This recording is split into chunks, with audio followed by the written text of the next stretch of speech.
Hello students, how are you all. I hope सभी अच्छे होंगे। तो आज मैं क्लास 10th का सोशल स्टडी का सिलेबस डिस्कस कर रही हूँ, जो कि जो चैप्टर्स इम्पोर्टेंट हैं हिस्ट्री, पॉलिटिकल साइंस, ज्योग्राफी और इकोनॉमिक्स के। तो इसमें सारे चैप्टर ही आपके सामने स्क्रीन में शो हो रहे होंगे। तो जो मैंने रेड से मार्क किए हुए हैं, ये चैप्टर्स इम्पोर्टेंट हैं जिनको आपने अच्छे से पढ़ना और थोड़ा डिटेल में पढ़ना है। बाकी जो है वो आप स्किप कर सकते हो।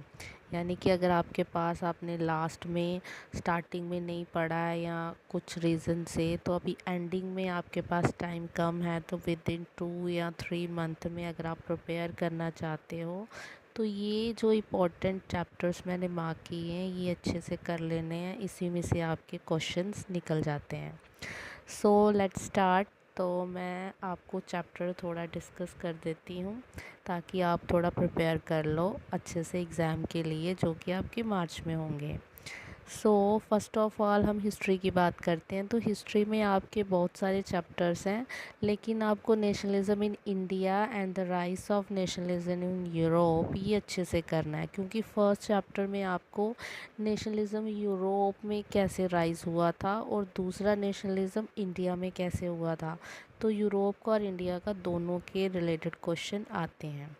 उसके बाद print culture and the modern world, ये कि थोड़ा पास्ट का और मॉडर्न वर्ल्ड के साथ रिलेट किया गया हुआ टेक्नोलॉजी, जो भी इन्वेंशंस हुई हैं उसके रिलेटेड। तो ये इंपॉर्टेंट है, इसमें से क्वेश्चन आपको मिलते हैं पेपर में। पॉलिटिकल साइंस में फेडरलिज्म इम्पॉर्टेंट है। जेंडर, रिलीजन, कास्ट, देखो इस पे क्वेश्चन आता ही आता है। जेंडर बेस पे, रिलीजन के बेस पे, कास्ट के बेस पे रिलेटेड क्वेश्चन आता ही आता है लॉन्ग में पेपर में। पॉलिटिकल पार्टीज़ के नाम याद कर लीजिए, उसके 1-2 मार्क्स के क्वेश्चन रहते हैं, लॉन्ग में क्वेश्चन नहीं आता है। आउटकम्स ऑफ डेमोक्रेसी, ये इंपॉर्टेंट है। डेमोक्रेसी क्या है और क्या रोल प्ले करती है, उसकी क्या इंपॉर्टेंस है, वो कैसे वर्क करती है, इसके रिलेटेड क्वेश्चन आपको डेमोक्रेसी के रिलेटेड क्वेश्चन मिलता है पेपर में। उसके बाद है ज्योग्राफी। देखो अगर किसी से हिस्ट्री नहीं हो रही है, हिस्ट्री नहीं लर्न हो रही है, तो वो हिस्ट्री के 2 चैप्टर्स फर्स्ट और सेकंड कर ले, या वो भी अगर मुश्किल हो रहा है तो नेशनलिज्म इन इंडिया का चैप्टर ज़रूर करना है। अगर आप ज्योग्राफ़ी को अच्छे से पढ़ लेते हो या पॉलिटिकल को कर लेते हो, हिस्ट्री नहीं लर्न हो रही है, तो आप ज्योग्राफ़ी पॉलिटिकल से भी पास हो जाओगे। तो इसलिए ज्योग्राफ़ी को डिटेल में पढ़ना है आपने। तो ज्योग्राफ़ी में आपने रिसोर्सेज और डेवलपमेंट का फर्स्ट चैप्टर अच्छे से करना है। एग्रीकल्चर को अच्छे से पढ़ना है, उसका हर एक question, short long, MCQs, all things अच्छे से करनी है। और mineral and energy resources most important है। डिफरेंसेस आते हैं इसमें से, लॉन्ग क्वेश्चन मिलते हैं, शॉर्ट मिलते हैं। तो बाकी जो है वो मैप हो गया, वहाँ से क्वेश्चन निकलते हैं ज़्यादा ज्योग्राफी के, लेकिन थियोरटिकल इन्हीं में से आता है। इकोनॉमिक्स में आपके टोटल चैप्टर हैं 4।